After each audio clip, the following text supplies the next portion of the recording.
Welcome to Bahujan times news. ముందుగా bulletin లో headlines చూద్దాం.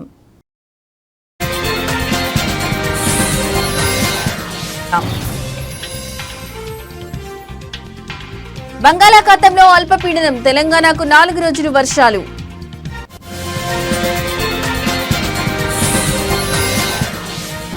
ఏపీలో దంచి కొడుతున్న వానలు, పొంగుతున్న వాగులు వంకలు.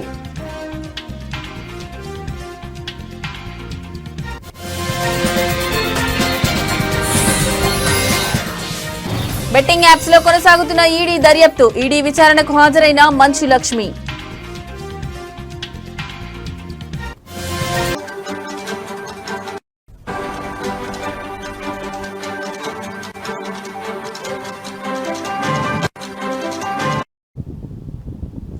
రైట్, ఇక బ్రేకింగ్ న్యూస్ చూస్తున్నాం. రాష్ట్రంలో వర్షాల పరిస్థితి మరింత తీవ్రమవుతున్న నేపథ్యంలో వాతావరణ శాఖ రాబోయే 3 రోజులకు భారీ వర్షాల హెచ్చరికలు జారీ చేసింది. ఇప్పటికే పలు ప్రాంతాల్లో కుండపోత వర్షాలు కురుస్తుండగా రానున్న రోజుల్లో ఈ పరిస్థితి మరింత ఉధృతమవుతోందని అంచనా వేస్తోంది. వాతావరణ శాఖ ప్రకారం బంగాళాఖాతంలో ఇవాళ నాటికి అల్పపీడనం ఏర్పడే అవకాశం ఉంది. రాబోయే 48 గంటల్లో ఇది మరింత బలపడనుందని అధికారులు అంచనా వేస్తున్నారు. మరోవైపు ఉత్తర అంతర్గత కర్ణాటక, దాని పరిసర ప్రాంతాల్లో ఉపరితల ఆవర్తనం కొనసాగుతుంది. ఇది సముద్ర మట్టం నుంచి సగటున 5.8 కిలోమీటర్ల ఎత్తులో ఉన్నట్లు గుర్తించారు. ఈ రెండు వాతావరణ వ్యవస్థల ప్రభావంతో తెలుగు రాష్ట్రాల్లో విస్తారంగా వర్షాలు కురిసే అవకాశం ఉందని వాతావరణ శాఖ స్పష్టం చేసింది.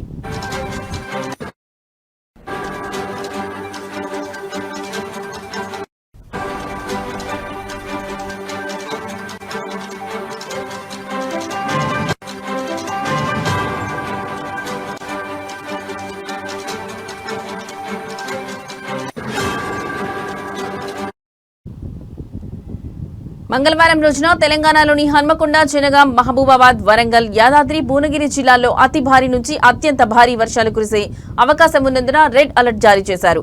భద్రాద్రి కొత్తగూడెం, హైదరాబాద్, జయశంకర్ భూపాలపల్లి, కరీంనగర్, మేడ్చల్, మల్కాజ్గిరి, ములుగు, పెద్దపల్లి, రంగారెడ్డి, సిద్దిపేట జిల్లాలకు ఆరెంజ్ అలర్ట్ జారీ చేయబడింది. అదేవిధంగా ఆదిలాబాద్, జగిత్యాల, కొమురంభీం, ఆసిఫాబాద్, మంచిర్యాల, రాజన్న, సిరిసిల్ల జిల్లాలలో భారీ వర్షాల అవకాశం ఉన్నందున ఎల్లో అలర్ట్ జారీ చేశారు. రాష్ట్ర వ్యాప్తంగా ఉరుములు, మెరుపులు, గంటకు 40 నుండి 50 కిలోమీటర్ల వేగంతో ఈదురుగాలులు వీచే అవకాశముందని కూడా పేర్కొన్నారు.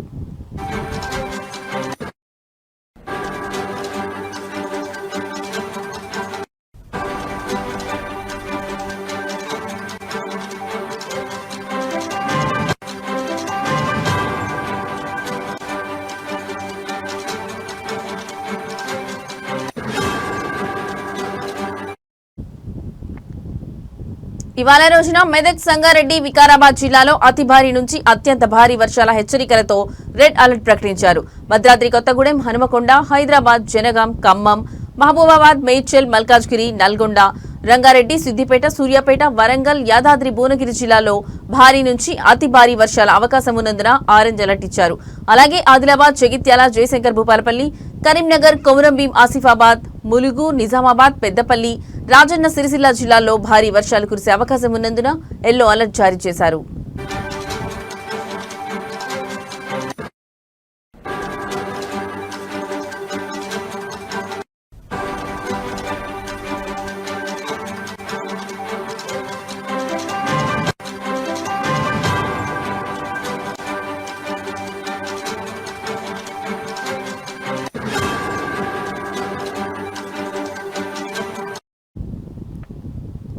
వాతావరణ శాఖ అధికారులు రానున్న 3 రోజుల పాటు రాష్ట్ర వ్యాప్తంగా వర్షాలు, ఉరుములు, మెరుపులు, ఈదురుగాలులు విస్తారంగా ఉంటాయని స్పష్టం చేశారు.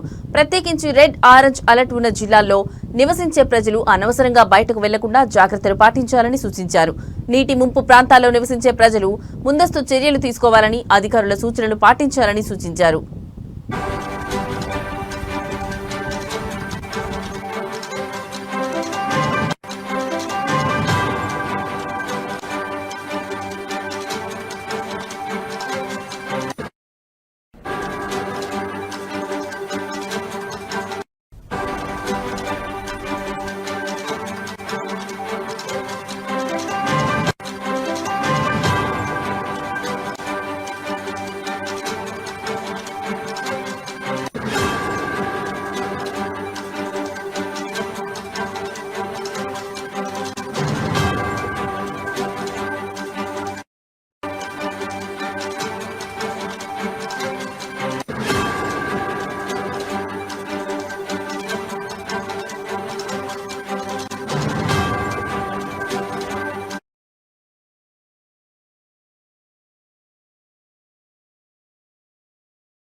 రైట్ ఇక మరో బ్రేకింగ్ న్యూస్ చూస్తున్నాం. ఏపీలో పలు జిల్లాల్లో భారీ వర్షాలు కురుస్తున్నాయి. పశ్చిమ మధ్య బంగాళాఖాతంలో ఉదయం 5:30 నుండి అల్పపీడనం ఏర్పడింది. ఇది వాయువ్య దిశగా కదులుతోంది. రాబోయే 24 గంటల్లో మరింత బలపడనుంది. 48 గంటల్లో ఉత్తర తీరాంధ్ర దక్షిణ ఒడిశా మీదుగా కదిలే అవకాశం ఉంది. పలు జిల్లాల్లో ఎడతెరిపి లేని వర్షాల కారణంగా జనజీవనం స్తంభించిపోయింది. లోతట్టు ప్రాంతాలు జలమయమయ్యాయి. రహదారులపైకి వరద నీరు రావడంతో వాహనదారులు ఇబ్బందులు ఎదుర్కొంటున్నారు. మరోవైపు నదులు, వాగులు, వంకలు ఉప్పొంగి ఉధృతంగా ప్రవహిస్తున్నాయి. పలు చోట్ల పంటలు నీట మునిగాయి. పల్నాడు జిల్లాలోని పిడుగురాళ్ల మండలం జూలకల్లులో భారీగా వరద వచ్చి చేరింది. కొత్త బ్రిడ్జి నిర్మాణం వద్ద రోడ్డుపై నీటి ప్రవాహంతో వాహనాలకు అంతరాయం ఏర్పడింది.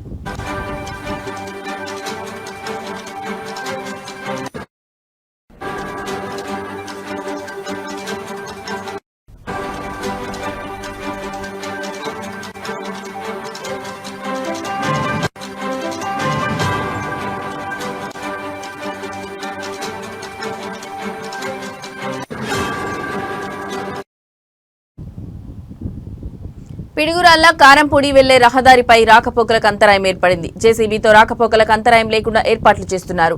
మంగళగిరి కాజా టోల్ ప్లాజా జల దిగ్బంధంలో చిక్కుకుంది. గుంటూరు, విజయవాడ మధ్య రాకపోకలు నిలిచిపోయాయి. మంగళగిరి ఎన్ఆర్ఐ జంక్షన్ దగ్గర భారీగా వరద నీరు చేరింది. మాచవరం మండలం పెల్లుట్లలో పీలేరు వాగు ఉధృతంగా ప్రవహిస్తోంది. మాచవరం, బెల్లంకొండ మండలాలకు రాకపోకలు నిలిచిపోయాయి. గుంటూరు జిల్లాలో కొండవీడు వాగు పొంగుతోంది. తాడికొండ, అమరావతి మధ్య రాకపోకలు బంద్ అయ్యాయి. అమరావతి, విజయవాడ మార్గంలో పెద్దమ్మదూరు వాగు ఉధృతి పెరిగింది.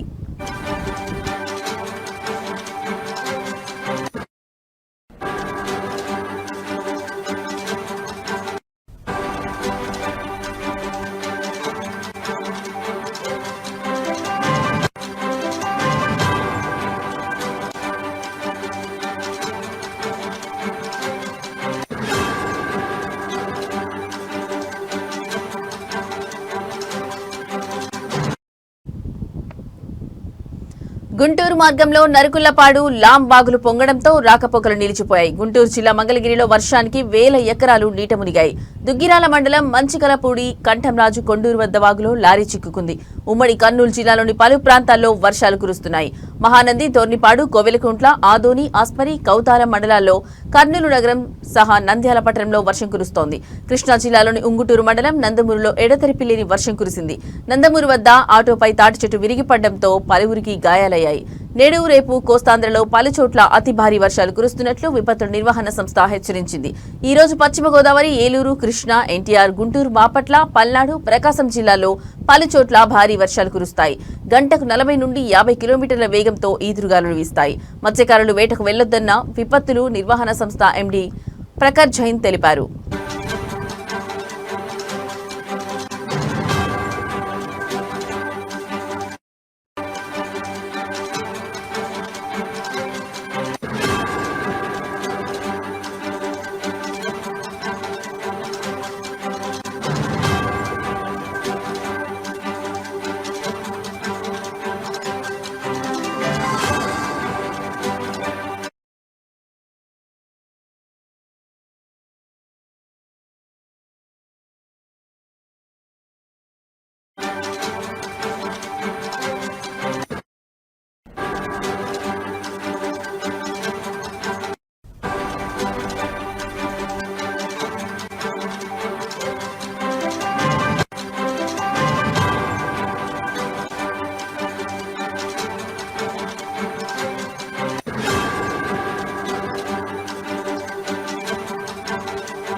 రైట్ ఇక మరో బ్రేకింగ్ న్యూస్ చూస్తున్నాం. బెట్టింగ్ యాప్స్ ప్రమోషన్ చేసిన కేసులో టాలీవుడ్ సెలబ్రిటీలు ఈడీ విచారణకు హాజరవుతున్న విషయం తెలిసిందే.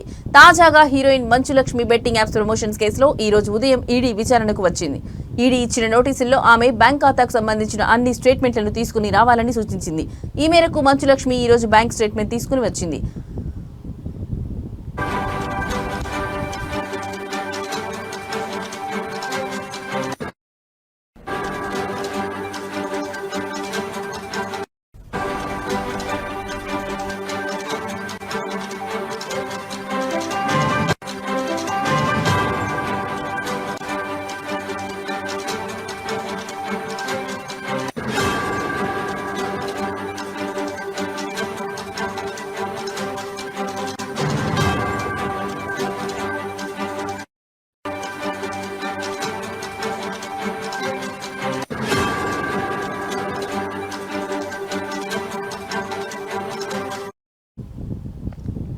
YOLO 247 అనే బెట్టింగ్ యాప్ ను ఆమె ప్రమోట్ చేసింది. అలాగే దీనికి సంబంధించిన వీడియోను సోషల్ మీడియా ప్లాట్ఫామ్లలో పోస్ట్ చేసింది. దీంతో కేసు నమోదు చేసిన తెలంగాణ పోలీసులు ఆమెను విచారించిన విషయం తెలిసిందే. ఆర్థిక లావాదేవీలు అత్యధికంగా ఉన్నాయని తేలడంతో ఈ కేసులోని ఈడీ ఎంటర్ అయింది. బెట్టింగ్ యాప్ సంస్థల నుంచి ఆర్థికపరమైన లావాదేవీలపై మంచు లక్ష్మిని ఈడీ అధికారులు విచారిస్తున్నారు. ఇదిలా ఉంటే ఈ కేసులో ఇప్పటికే నటుడు ప్రకాష్ రాజ్, హీరో విజయ్ దేవరకొండ, దగ్గుబాటి రానా ఈడీ అధికారుల ముందు విచారణకు హాజరయ్యారు.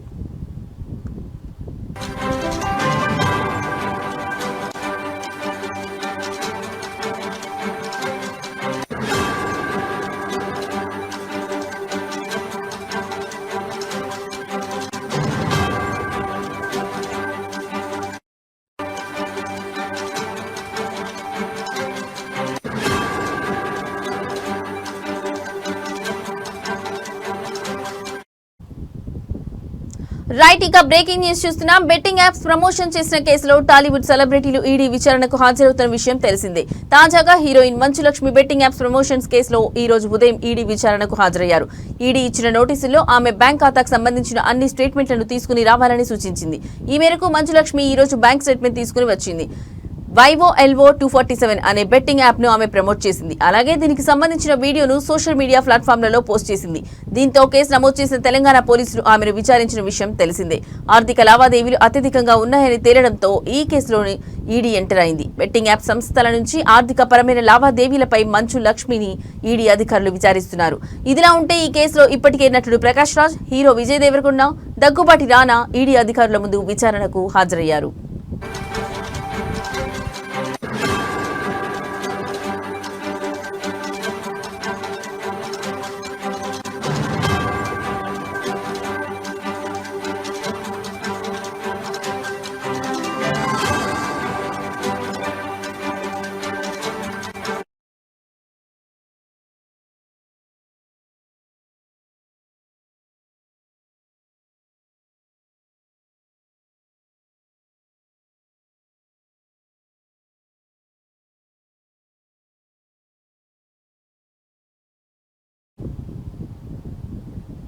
సత్యసాయి జిల్లా స్థానిక కాంగ్రెస్ పార్టీ కార్యాలయంలో ఏర్పాటు చేసిన సమావేశంలో కదిరి నియోజకవర్గం Congress party incharge KS Shanawaz పాల్గొన్నారు. ఈ సందర్భంగా ఆయన మాట్లాడుతూ భారతదేశ రాజ్యాంగం వజ్రాయుధం లాంటి ఓటు హక్కును దేశ ప్రజలకు కల్పించిందని, అలాంటి పవిత్రమైన ఓటును బీజేపీ అధికార దాహానికి దుర్వినియోగం చేస్తుందని అన్నారు.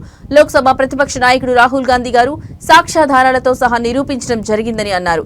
ఈ యొక్క ఆధారాలకు సమాధానం ఇవ్వవలసిందేనంటూ కేంద్ర ఎన్నికల సంఘం దొంగ ఓట్ల చోరీతో వ్యవస్థను భ్రష్టు పట్టిస్తోందని, దొడ్డిదారిలో బీజేపీ గెలుపు కోసం ఎన్నికల కమిషన్ పనిచేస్తూ ప్రజాస్వామ్యానికి కాపులు కాయవలసిన ఈసీఐ మోడీకి కాపు కాస్తుందని, ఎన్నికల కమిషన్ తీరు చూస్తే మేడిపండు చందంగా ఉందని, స్వతంత్ర వ్యవస్థ కాస్త బీజేపీ చేతుల్లో కీలుబొమ్మగా మారిందని, ఆర్ఎస్ఎస్ లాంటి అనుబంధ సంస్థల జాబితాలో ఈసీ కూడా భాగమై ఇవాళ దేశంలో ఎన్నికల కమిషన్ అంటే ఎలక్షన్ చోర్ కమిషన్లు మారడంతో ప్రజాస్వామ్యానికి ప్రమాదమని తెలియజేశారు.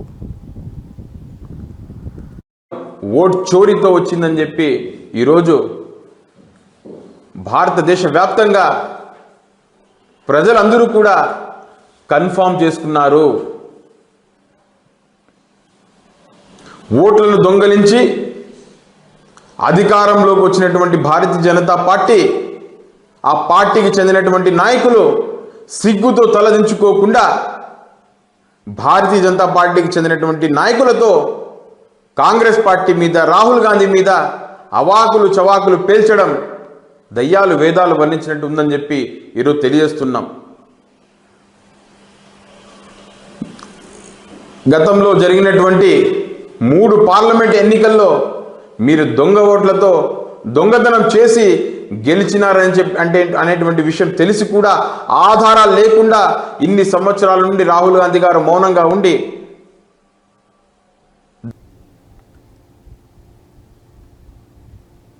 ఆంధ్రప్రదేశ్లో ప్రజాస్వామ్యం లేదని రాష్ట్ర Panchayati Raj and rural development ప్రభుత్వ మాజీ సలహాదారులు పోతిరెడ్డి నాగార్జున రెడ్డి అన్నారు. ఈ సందర్భంగా ఆయన కడప జిల్లాలోని పులివెందుల, ఒంటిమిట్టలో జరిగిన జెడ్పీటీసీ ఎన్నికలే ఇందుకు నిదర్శనమన్నారు. ప్రజాస్వామ్యాన్ని కాపాడవలసిన పోలీసులే, డీజీపీ ప్రవీణ్ ఆధ్వర్యంలో పోలీసులే ఈ విధంగా ఎన్నికలు జరపడం చాలా దారుణమన్నారు. కడప ఎంపీ వైఎస్ అవినాష్ రెడ్డిని బలవంతంగా అరెస్ట్ చేసి తీసుకుపోవడం, వైసీపీ నాయకులను చాలా మందిని అరెస్ట్ చేశారని తెలిపారు.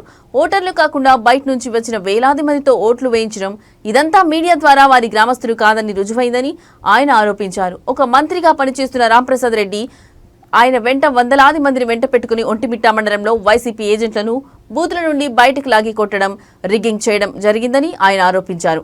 ఇదంతా అధికార పార్టీ కూటమి నాయకులు చేస్తున్న పనితీరుపై ప్రజలకు అర్థమవుతుందని ఆయన అన్నారు. చాలా దారుణమైన విషయం. పోలీస్ వ్యవస్థ ప్రజలను కాపాడాల్సిన వ్యవస్థ, ప్రజాస్వామ్య పద్ధతిగా వాళ్ళు ఓటు వేసుకునేదానికి కావాల్సినటువంటి వ్యవస్థను ఈరోజు మన డీజీపీ ప్రవీణ్ కుమార్ గారు ఆధ్వర్యంలో ఈరోజు ఎంపీ గారిని అరెస్ట్ చేయడం, మెయిన్ లీడర్లందరినీ కూడా అరెస్ట్ చేయడం, ప్రజలను భయభ్రాంతులు చేసి నిన్నటి రాత్రి నుంచే జమ్మలమడుగు, ప్రొద్దుటూరు, కమలాపురం, కడప నియోజకవర్గాల నుంచి వేలాది మంది బయటి వారు వచ్చి రాత్రులు అక్కడే ఉండి ప్రజలను వాళ్ళ దగ్గర ఉన్నటువంటి స్లిప్పులు కూడా తీసుకొని దౌర్జన్యం చేస్తున్నారని చెప్పి ఒక పక్క పోలీసు అధికారులు చెప్తా ఉన్నా కూడా ఎందుకంటే రాష్ట్రంలో అనేక జిల్లాల్లో కూడా బై ఎలక్షన్స్, జెడ్పీటీసీలు, ఎంపీటీసీలు ఎన్ని ఉన్నా కూడా కేవలం మెదక్ జిల్లా నర్సాపూర్లో బీజేపీ ఆధ్వర్యంలో తిరంగా ర్యాలీ నిర్వహించారు. 330 అడుగుల జాతీయ పతాకంతో తిరంగా ర్యాలీ మెదక్ జిల్లా నర్సాపూర్లో బీజేపీ ఆధ్వర్యంలో నిర్వహించారు. విద్యార్థులు ఇందులో పాల్గొన్నారు. భారత్ మాతాకి జై అని నినాదాలు చేపడుతూ ర్యాలీ ప్రారంభించారు.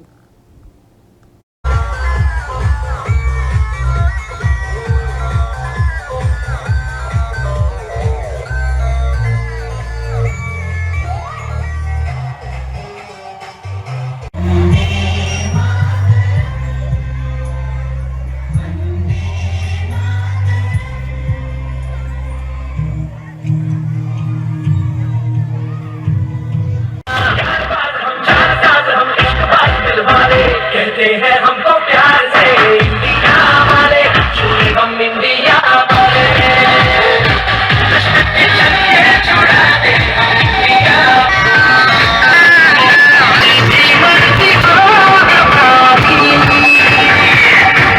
करते हैं ऐसी होशियार जो लेकर तो जिसे इंडिया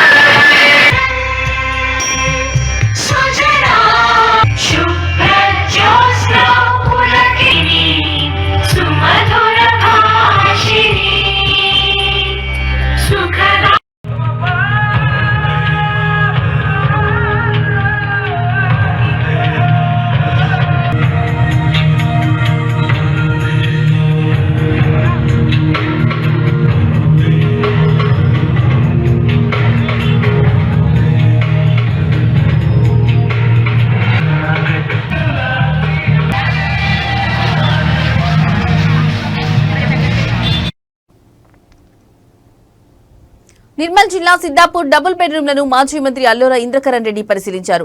డబుల్ బెడ్రూమ్లపై నిర్లక్ష్యం వహిస్తున్నారని మండిపడ్డారు. పెండింగ్ లో ఉన్న పనులకు 4,25,00,000 మంజూరైనా కూడా ముందుకు సాగని పనులు, కమిషన్ల కొరకు ఏలేటి మహేశ్వర్ రెడ్డి అడ్డుపడుతున్నట్లు ఆరోపించారు. గత సంవత్సరంలో మంజూరైన రూమ్ల క్రమసంఖ్యలతో సహా పంపిణీ చేయడం జరిగిందని అన్నారు. 1 సంవత్సరం 9 నెలలు గడిచినా లాభార్థులకు అందలేదని డబుల్ బెడ్రూమ్లు లాభార్థుల కలలుగానే మిగిలిపోతున్న క్రమంలో లాభార్థుల పక్షాన డబుల్ బెడ్రూమ్ వద్ద ధర్నా కార్యక్రమం డబుల్ బెడ్రూమ్ 26 జనవరి 2026 లోపు ఇచ్చే విధంగా లాభార్థులు కలిసి న్యాయ పోరాటానికి సిద్ధమని హామీ ఇచ్చారు. చెడు పనులు మేము చేయలేదు కానీ ప్రజలు పక్క కూర్చోబెట్టిరు. నేను పక్క కూర్చోబెట్టేదానికి కూడా మాకు అన్ని అర్థమవుతున్నాయి. ఎప్పుడేం జరుగుతుంది, ఎవరేం పాపం ఎట్లా జరిగిపోయిందో అందరు గమనిస్తున్నారు. ఇప్పుడు ఎవరికైనా తిట్లు తిడుతున్నారు. అరే ఈసారి ఎప్పుడు ఉంటుండే మినిస్టర్ ఉన్నా కానీ పొద్దున పోయి రాత్రులకి వేస్తుండే. నిర్మల్ మీద అంత ప్రేమ ఉండే. ఈయనకు నెలకు ఒకసారి కూడా వస్తలేడు. కూడా అంత మొదలు సండే ఎమ్మెల్యే అంటుంది. ఇప్పుడు ఏ వీక్లీ కాదు మంత్లీ ఎమ్మెల్యే నెలకు కూడా కానవాడు. రాత్రికి పండుకుంటే 11 గంటల దాకా కింది దిగాడట. 11 గంటల దిగితే ఈ ఆఫీసర్లను తిట్టుడు ఎట్లయిపోయిందంటే నిర్మల్లో అందరికి అప్పుడు చెప్పిన ఓలకు అర్థం కాలేదు. అందరికి ఏదో మాయాలో పడ్డట్టు పడి సర్నాకి ఎట్లు చెప్తే పోతుంది రాత తగిలిపోతుందని చెప్పి రోడ్ డ్యామ్ ఉంది కదా, దాన్ని వంతెన కూడా మంజూరు చేస్తున్నారు. R&B రోడ్ డబుల్ లోడ్, ఇప్పుడు కౌంట్ లాగా అంతా డబుల్ లోడ్ అయిపోయింది. ఇవి ఇప్పటివరకున్న బులెటిన్ అప్డేట్స్.